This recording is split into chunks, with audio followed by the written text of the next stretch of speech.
Hello, my name is Jason Homer, and I want to thank Open Sky and Safe Homes for the honor of receiving the Public Service Award.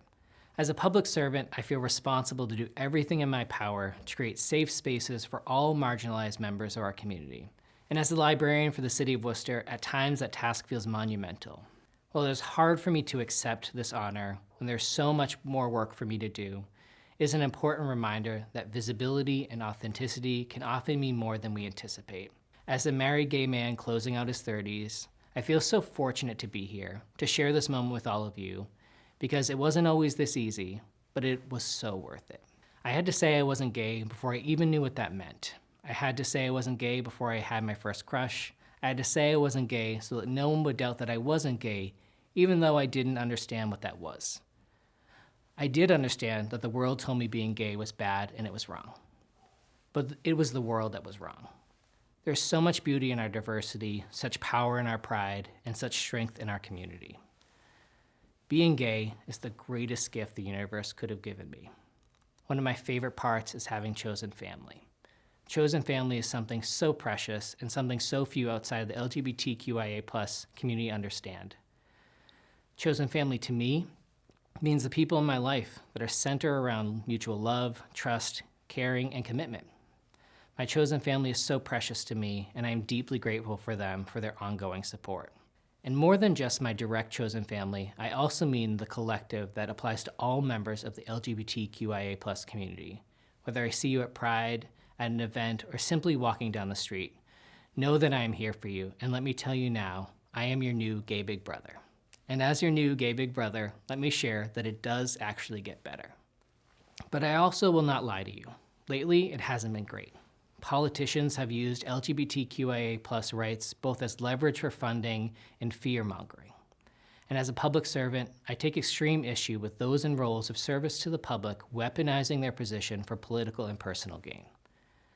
As an actual public servant that is part of the thousands of staff locally who serve their community, it has never been about gain, but it has always been about making sure people know that they belong in this world. As the executive director for the Worcester Public Library, I have been intentional and steadfast in the work to build a library that is more than open to all, but is inviting to all, especially those who have been marginalized and minoritized.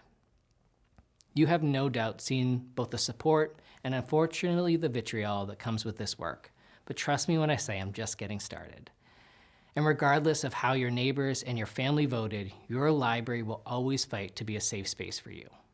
In 2023, there were over 600 anti-LGBTQIA+ bills passed in legislatures all over the US.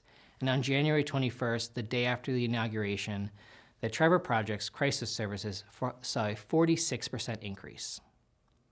In the weeks following the inauguration, we saw a startling number of businesses flip, quick to drop DEI initiatives and supports. To half quote Maya Angelou, when someone shows you who they are, believe them. And to add my own spin, don't forget who they chose when things got hard. To quote my brilliant and amazing husband, Matt, it is easy to be a good person when decisions are easy. You really learn who people are when things get difficult. I stand before you, a married gay man, a right fought for me long before I realized I was gay, thanks to some amazing, heroic trans women of color. Our trans family has always existed and will always exist. You cannot legislate someone to be cis, and you cannot legislate someone to be straight. It is going to get difficult, and that is why it is important for us to remember, uplift, and fight for all members of our community. The work of Safe Homes and Open Sky is also going to get more difficult, and we need to come together and stand for our trans family, to stand for the LGBTQIA2S+ youth, to create safe spaces everywhere we go, to ensure that the stories of BIPOC and LGBTQIA+ are shared and read, to stop all book bans which seek to erase those stories. I have been and always will be gay. No amount of forcing me to see straight relationships could ever change that. And so now, while I thank you for this honor, I also vow to never back down to those who seek to oppress and censor. Thank you. And for those who are interested in getting started, I will go full librarian on you and recommend On Tyranny, call number 321.9. Thank you.